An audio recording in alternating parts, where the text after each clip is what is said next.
नमस्कार, आप सबका स्वागत है हमारे चैनल पर। मैं रीना बिस्ट। आज हम बात करेंगे धनतेरस के बारे में। क्या है समय, क्या लाना है और क्या नहीं, और कैसे करें लक्ष्मी का वास इस दिन, और क्या रहेगा समय, इन सब की जानकारी हमें देंगे पंडित सुनील भारद्वाज जी। नमस्कार पंडित जी। आप सभी को धनतेरस की बहुत बहुत शुभकामनाएं जी। सबसे पहले आप ये बताइए कि मुहूर्त क्या रहेगा, क्या समय है धनतेरस का। देखिए, धनतेरस यहाँ पर 29 तारीख मंगलवार उत्तरा फाल्गुनी नक्षत्र में, और जबकि कन्या राशि में चंद्रमा का भ्रमण रहेगा, ये रहेगा समय। और संध्या काल में 6:31 से 8:13 का ये समय रहने वाला है। जी, तो इसका क्या महत्व है, थोड़ा सा आप ये जानकारी दीजिए। देखिए, धनतेरस 5 दिनों का जो दिवाली का पर्व है, इसका पहला दिन है। धनतेरस, छोटी दिवाली, बड़ी दिवाली और भैया दूज, गोवर्धन, ये पर्व जो है आपके पास 5 दिनों के पर्व हैं। इन 5 दिनों के पर्व में पहला धनतेरस का है। यहाँ पर भगवान धन्वंतरी अमृत कलश लेकर आए थे, तो इसीलिए आज के दिन घर में सारा वातावरण मंगलमय बनाना होता है, खुशमय बनाना होता है। निरोगी काया के लिए तपस्या करनी होती है, पूजा करनी होती है, अपने पितरों को देना होता है, अपने देवताओं को पूजना होता है। आज के दिन सभी कार्यक्रम नए करने होते हैं, यानी कि धनतेरस, जो चीज़ आज के दिन लाई जाए वो 13 गुना बढ़ती है। ये भी विशेष रूप से इसका तात्पर्य है। तो आज के दिन बहुत सारा सामान घर में लाया जाता है, वो 13 गुना बढ़ाने के लिए लाया जाता है। जी, जैसे कि अभी जैसे धन्वंतरी को एक सेहत से भी जोड़ा जाता है, तो आयुर्वेद के हिसाब से इससे थोड़ा सा बताइए। देखो, आयुर्वेद में कहा गया है कि धनवंतरी आज के दिन आए थे, अमृत कलश लेकर आए, और धन्वंतरी का जो अमृत कलश है, उसके अमृत को लेने के लिए देवताओं भी पंक्ति बना के बैठ गए, असुर भी पंक्ति बना के बैठ गए। भगवान ने मोहिनी रूप बनाया, उस राक्षस का गला काट दिया ताकि वो बूंदें उसके अमृत कलश, क्योंकि पान कर लिया था उसने, तो उसकी जो अमृत पान करने से कुछ बूंदें जो है नीचे गिर गई थी धरती पर। उसमें लहसुन और प्याज हुआ। उसे आयुर्वेद ने तो बहुत श्रेष्ठ माना है, आयुर्वेद ने तो उसे बहुत विशेष माना है अगर कच्चा खाया जाए उसे। मगर आयुर्वेद कहता है कि इसके अलावा आज के दिन, क्योंकि वो अमृत कलश लेकर आए थे, देवताओं ने उसका पान किया था, हम भी उसी तरीके से उस तपस्या को करना चाहते हैं, और अपने घर में भी हम बहुत सारा सामान लाके उसमें भर के रखना चाहते हैं और उसका हम सेवन करना चाहते हैं। तो आज के दिन का विशेष रूप से अपनी काया को निरोगी करने के लिए, तपस्या करने के लिए, साधना करने के लिए, इन 5 दिनों की उपासना करने के लिए श्रेष्ठ दिन माना है। तो सेहत के लिए आज क्या मतलब करना चाहिए अपने हमें? सेहत के लिए किस किस चीज का ध्यान रखें? सेहत के लिए आज के दिन धनिया, गेहूं, आयुर्वेद कहता है कि आज के दिन अगर कोई व्यक्ति गेहूं और धनिया किसी पात्र, नए पात्र को लाता है, उसमें भर के रखता है, और भरने के बाद उसको वो दिवाली के 5 दिनों बाद बो देता है। यहाँ तक कि कहा गया है कि अगर कोई व्यक्ति, हम आयुर्वेद की दृष्टि से बताए थे, अगर कोई दृष्टि से देखते हैं तो कोई 5 कुंडे या 7 कुंडे ले आए, उसके अंदर वो गेहूं भर दे और बीज दे उस गेहूं को, और प्रथम से खाना प्रारंभ करे, तो जब वो तैयार होगा तो एक एक फिर दोबारा पुनः भरते रहें, तो वीट ग्रास जो होती है वो इन दिनों की बहुत श्रेष्ठ होती है। अगर आज कोई व्यक्ति इन दिनों की वीट ग्रास खाए, और धनिया तो बो दें उसको, धनिया का सेवन करें, वो आपकी बहुत सारी बीमारियों से आपको रोग निवारण में सहायता करता है। जी, जैसे धनतेरस का दिन है, तो आज के दिन से लोग बहुत कुछ खरीद रहे होते हैं, तो किन चीज़ों का ध्यान रखें कि क्या क्या खरीद सकते हैं और किन चीज़ों को नहीं खरीदना चाहिए? देखो, नहीं खरीदने वाली चीज़ें ये हैं कि इसमें मांस, मदिरा आदि का परहेज करना चाहिए। लहसुन प्याज नहीं लाना चाहिए, क्योंकि वो तो त्याज्य हो गया है। और इन 5 दिनों में आपने सात्विक प्रवृत्ति पे रहना होगा।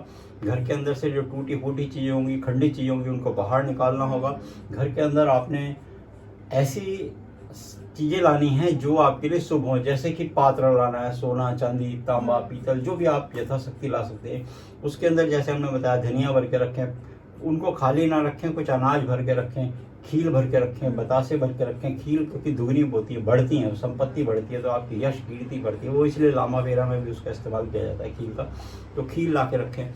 और ये भी कहा गया है कि आज के दिन झाड़ू लाना, आज के दिन हल्दी खरीदना, आज के दिन घर के अंदर जो है आप पीली सरसों खरीद के ले आए, यश बढ़ते हैं उससे भी, उससे नज़र, क्योंकि हवन में इस्तेमाल कर सकते हैं। आज के दिन जितना भी लक्ष्मी, गणेश, कुबेर, हनुमान जी आज के दिन ही खरीद के लाए। आज के दिन आप कैलेंडर वगैरह जो जितनी यथाशक्ति आप बड़ा छोटा ला सकते हैं।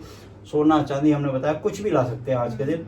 आज के दिन झाड़ू जरूर खरीद के ले आए, आज के दिन झाड़ू भी खरीद के आए, बड़ी भी ले आए, छोटी भी ले आए। आपने झाड़ू का बताया, तो झाड़ू को कैसे पूजा जाता है? उनको लकड़ी के कबर्ड में बना के नॉर्थ वेस्ट में रखा जाता है झाड़ू, तो उस पर स्वास्तिक बना दी। झाड़ू आपके यहाँ लक्ष्मी है, उस पर पैर नहीं मारना चाहिए, उसको लांगना नहीं चाहिए, उसको बेड के नीचे नहीं रखना चाहिए, उसको रोगी के पास, उसको पोछे के पास नहीं, उसको थोड़ा सा जमीन से उठा के रखना। लोग बाहर भी रख देते हैं। नहीं, उसको हम लोग बोला जमीन से उठा के रखना चाहिए, नॉर्थ वेस्ट में रखना चाहिए, लकड़ी के कबर्ड में बंद करके रखना चाहिए। तो जैसे आपने सेहत का भी बताया, तो इसमें से लोग दवाइयों का इस्तेमाल तो हर किसी के घर पे होता ही होता है, किसी ना किसी पड़ी ही रहती है, तो कौन सी दिशा में उसको भी रखना चाहिए? दवाइयाँ रखनी चाहिए हमेशा नॉर्थ ईस्ट में, हरे कपड़े में बांध के रखनी चाहिए। धनतेरस के दिन रखनी चाहिए, और धनतेरस के दिन रखने के बाद उसे 5 दिनों में जो उसके रैपर होते हैं, उसके बाद जो रैपर होते हैं वो नॉर्थ वेस्ट से बाहर फेंकनी चाहिए। फिर आपको औषधि बहुत ज़्यादा सेवन करने की आवश्यकता नहीं पड़ेगी अगर आप ऐसा करते हैं तो।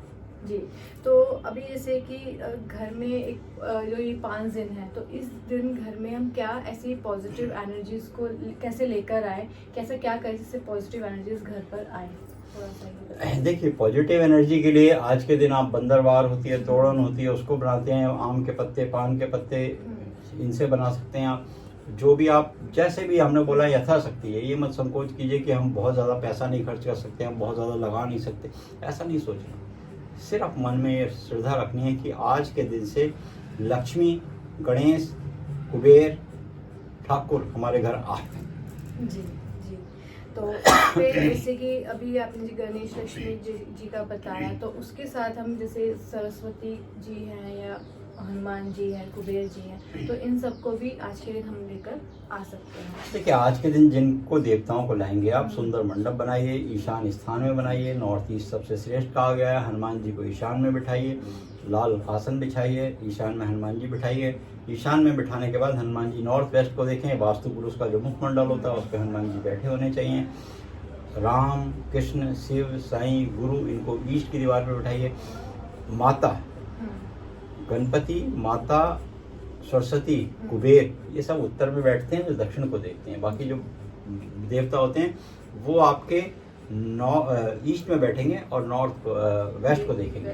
तो गणपति का जो स्थान है वो उत्तर का आ गया, सरस्वती माता का स्थान उत्तर का आ गया, लक्ष्मी का भी स्थान यहीं का आ गया।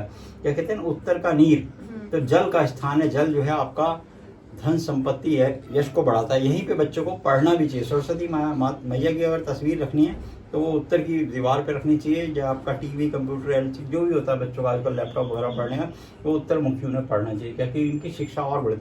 सरस्वती में या विद्या ज्ञान दान देता, तो मुझको ज्ञान का दान दे दो। तो सरस्वती मैया से आज के दिन ऐसे गणपति का भी इसी स्थान को माना गया है। मगर लक्ष्मी जिस दिनों होती है, जैसे 5 दिन होते हैं, उन दिनों में आपने हनुमान जी को आगे बिठाना है नॉर्थ ईस्ट में, उसके आगे गणेश और लक्ष्मी। अब इस बात को ध्यान रखना होता है, गणपति को हमेशा माँ को जैसे रखते हैं ना अपने सीधे स्थान पे, रेस्पेक्टेड हैंड पे, तो गणपति के हमेशा राइट साइड पे लक्ष्मी जी होनी चाहिए, गणपति के राइट साइड में होनी चाहिए, ऐसे विराजिए।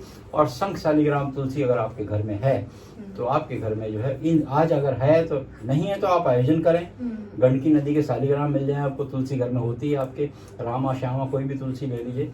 और शंख आपके घर में होता है, नहीं तो आज के दिन आप शंख भी खरीद के ला सकते हैं, क्योंकि अमृत कलश के साथ साथ शंख भी आए थे आज के दिन। लक्ष्मी भी आई थी, शंख भी है, तो वो एक प्रमुख है। समुद्र मंथन में शंख भी निकले थे, लक्ष्मी भी निकले थी। और लक्ष्मी को बुलाना है अगर स्थायी रूप से, तो शालिग्राम घर में होने बहुत जरूरी। कहते हैं शंख, शालिग्राम, तुलसी जिस घर में होंगे वहाँ लक्ष्मी वास नहीं छोड़ेगी। जी, बहुत ही अच्छी जानकारी आपने हमारे व्यूअर्स को दी। जाते एक कुछ उपाय बताकर जाइए कि धनतेरस के दिन क्या ऐसा उपाय करें जिससे और पॉजिटिव एनर्जीज या घर की नेगेटिविटी दूर हो सके। धनतेरस का प्रमुख दिन है, या मंत्र कुछ बिल्कुल धनतेरस का प्रमुख दिन है। आज के दिन आप गणपति का आह्वान करते हैं, माँ लक्ष्मी का आह्वान करते हैं, उनसे आग्रह कीजिए कि आप हमारे घर में सदा के लिए वास करें। और आप एक बात का ध्यान रखिएगा, जब भी आप तिलक निकालेंगे इस उंगली से आप बनाइए या अनार की कलम से लिखिएगा। वो हम आपको दिवाली के किसी और प्रोग्राम में बता देंगे क्या लिखना होता है। आज के दिन प्रमुख है, आप अपने घर में जो मुख्य द्वार है उस द्वार से अपना जहां आपने मंदिर बनाया है वहां तक एक मौली नाप लीजिए। एक मौली लीजिए, नापते चले जाइए, आप अपने चरण बना लीजिए, उस मौली को बट लीजिए और बटने के बाद उसकी जोत जलाइए। तो वो मौली मोटी हो जाएगी, उसकी जोत जलाइए, घी की भर के जोत जलाइए। देखिए इन 5 दिनों में अगर आपकी जोत जलती रही और उसके अंदर अगर आपको नजर है तो पीली सरसों डाल दीजिए, रोगों से परेशान है तो काले तिल डाल दीजिए। अगर आपको बहुत ज़्यादा लक्ष्मी घर में बुलानी है तो थोड़ी सी खील भी डाल दीजिए ऊपर। ये तो हर किसी को चाहिए। तो लक्ष्मी को बुलाना है तो खील भी डाल दीजिए। तो इस तरीके से उसके बाद आप 5 दिनों में लोबान मिल जाए, गूगल मिल जाए, इसका आप धूनी कीजिए, वो जोत आपकी अखंड 5 दिन जल जाएगी। तो समझ लीजिए वो जो आपकी दूरी है ना वो पूरी हो जाएगी। तो लक्ष्मी आपके घर में सदा के लिए वास करेगी। बहुत बहुत धन्यवाद आपका कि आपने इतने अच्छे से उपाय भी बताया हमारे व्यूवर्स को। आप लोगों को ये वीडियो कैसा लगा कमेंट बॉक्स में कमेंट कीजिएगा, लाइक शेयर और सब्सक्राइब करना मत भूलिएगा। जय श्री राम। जय श्री राम।